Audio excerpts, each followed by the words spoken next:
Welcome back. We're in February, right in the middle of winter, folks, and we're coming back with another episode of Raven Television on your TV Kojiko. First up, we're going to lead into a wrestling segment.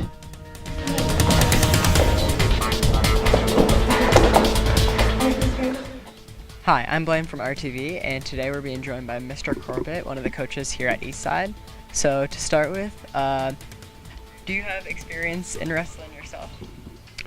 As a wrestler, no. I've been coaching here at what was Moira, now Eastside, since 2000. Started up the wrestling program again. I happened to be taught by someone who was very good at it when I was in high school, and just kind of picked up from that when I arrived here. So what would you say the typical schedule for your wrestling team is? Well, we start up after football because both Mr. Lambert and I coach football. So once we've done that, then we'll start wrestling up, usually somewhere in the beginning of November. Meets usually start at the end of November, and there'll be 2 or 3 or 4 before Christmas. Usually one after Christmas. Then we have exams, and then we get into Bakwini, Casa, and OFSA. How many practices would you say you have a week, and how long do they last? Well, normally we practice Monday to Thursday for about an hour, hour and a half. So you have pretty dedicated wrestlers then. So what would you say to anyone who's thinking about joining wrestling? Well, it's a good sport for people that are maybe not the classic athlete type, tall and that sort of thing. If you're a smaller person, it's a good one for you because you compete against people the same size as you. It is done by weight, not by age, so you could be a grade 9 wrestling a grade 13. So what would you say a good wrestler would require as in skills? They need to have good cardiovascular. You have to be in shape to wrestle. There are a number of moves also that we teach them over the course of a year. So it's a matter of practicing the moves and becoming competent with 2 or 3 in each category so that you can perform them in a match. So how many people do you have on the team this year? I think the most we took to a meet was 13 or 14. Right now we've got 5 at practice, but I think everybody's home studying. At least they better be if they're not at practice. Our results, we normally come back with somewhere between a third to a half of our wrestlers placing for second or third. So we've done fairly well. Quite a bit. So thank you for joining us and giving us some more information on wrestling. This has been Blaine from RTV. And up! Let's go, Kaylee and Jordan! So today we're going to be joined by 2 of our wrestlers here at Eastside. So to start with, do you have any experience in wrestling besides this year? I've been wrestling for 3 years, so since grade 9, and it's pretty good. I started last year, so 2 years now.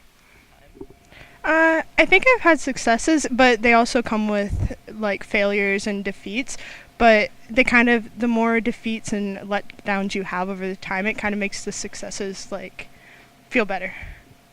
More so just learning new techniques and being able to portray them well, and the commitment is very hard, so it's just really good. So what weight category are you guys in? 60 kilograms. 77 kilograms. 60 kilograms is the most populated weight class for girls, so it definitely has a fair amount of people, but everyone's just kind of doing the same thing. So if you practice on what you're working on and you get better over time, you're not competing against people's achievements, you're competing in that single match, right? For 77, it's more like technique and speed. So they're pretty good at watching what you do and being able to defend. So you just got to know how to execute the moves well. So what would you say the skills you require as a wrestler are?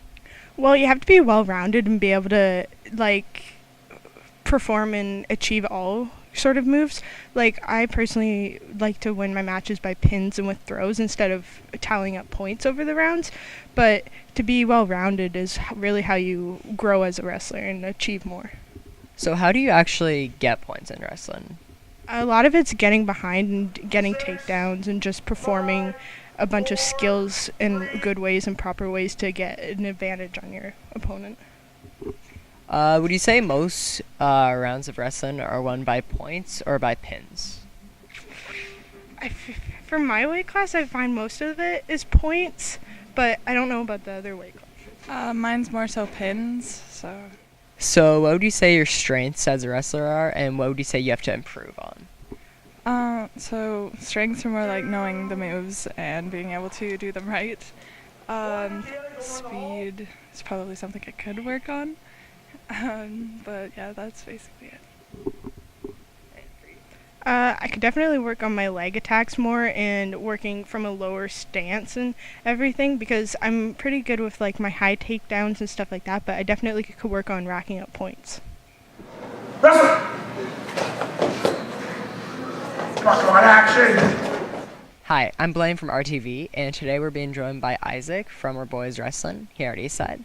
So to start off with, what is your weight category? I'm in the 95 kilo category. So in the 95 kilo, what would you say some of the skills you require are? You're required to be able to understand being standing up on the ground and what to do when you're being taken down, mostly, because that's what big guys do, is try to take you down a lot. What would you say some of the skills you have to work on are for you in particular? I think my groundwork could need some effort, because I can't really roll people over like you really need to in wrestling. So. And how do you get points in wrestling? You can take them down onto their back for 4 points, take them down onto their stomach for 2 points, and you can go behind them on the ground to get 2 points. Would you say in your weight category, rounds are typically won by pins or points? Typically it's pin, because getting points is like really hard to do, because you have to drop them on their back or get behind them a lot more. But you can win if you get 10 points and they have 0. You can win like immediately. So. What would you say to someone who's thinking about joining wrestling that you would think is in your weight category? Do it. Don't really be scared of the quote unquote big guys, because they're not even that big, and most of them get tired really fast, so it's not even that hard. And what would you say in practices you work on the most? Groundwork for actual technique, but running is something we do way more than that. Because you need good stamina. Thank you very much for joining us. This has been Blaine from RTV. We'd like to thank Mr. Lambert and Mr. Corbett for their amazing coaching this year for wrestling. Next up, we have Miss Duke's art class.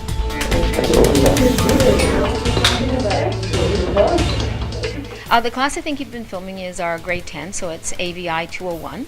And we're working in our sculpture unit on pottery using stoneware and earthenware clay.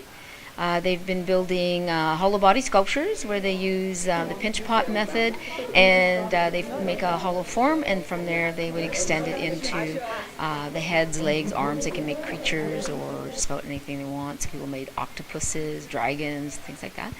And then we have a guest artist this time, which is a very unique and wonderful privilege, Perry Poupoir, and he is a professional potter, and he brought in his potter's wheel, and which is quite a thing to do.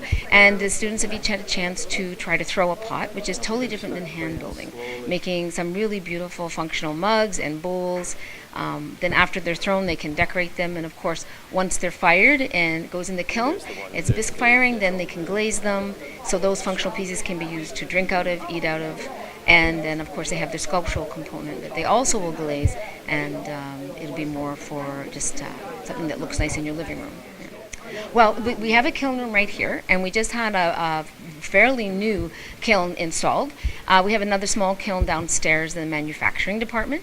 So there's 2 steps, yes. And so the first one is you work with your wet clay, you form it, then you have to let it dry out. So it's called from the wet clay to the leather hard stage, when you can just clean it up a little bit and smooth it out, and then it goes to what we call bone dry. At that point there is no water left in the clay, and it's ready to go in the kiln for the first firing, which is called a bisque.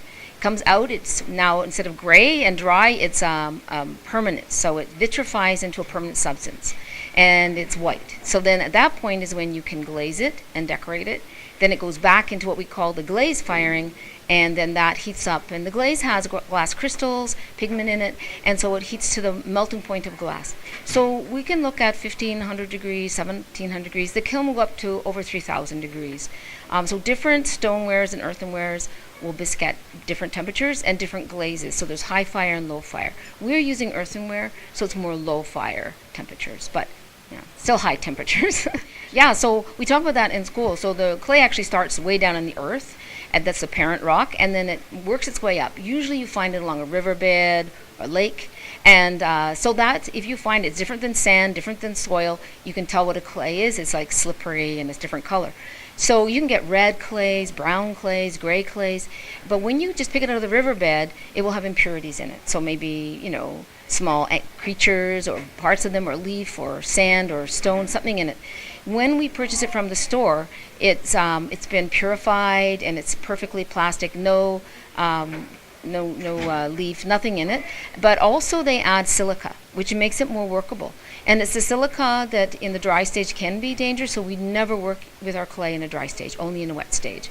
And once it's drying, we only let it dry and put it in the kiln, because it's the silica makes it more workable. The earthenware also, the way they produce it to sell, makes it more workable. So we use that a lot for students because it's easier to handle, say, than the stoneware, which is what Perry would use for his pots that he sells. I never know, so it's private. We are in Miss Duke's art class, and we are working on pottery right now.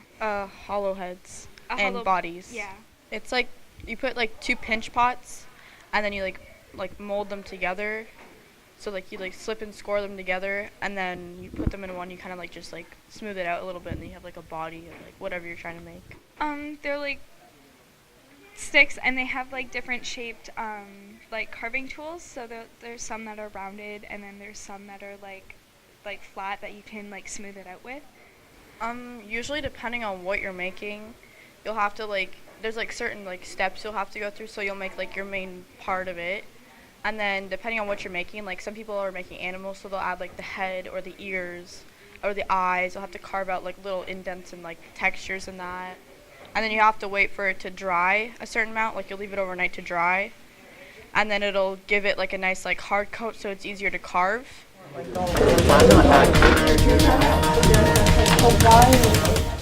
Thank you very much, guys. Hope you enjoyed the show. Hope it's not as cold where you are as where we are. Thanks for watching us on Your TV Kojiko, and you can catch everything we do at raventv.ca. Thank you very much.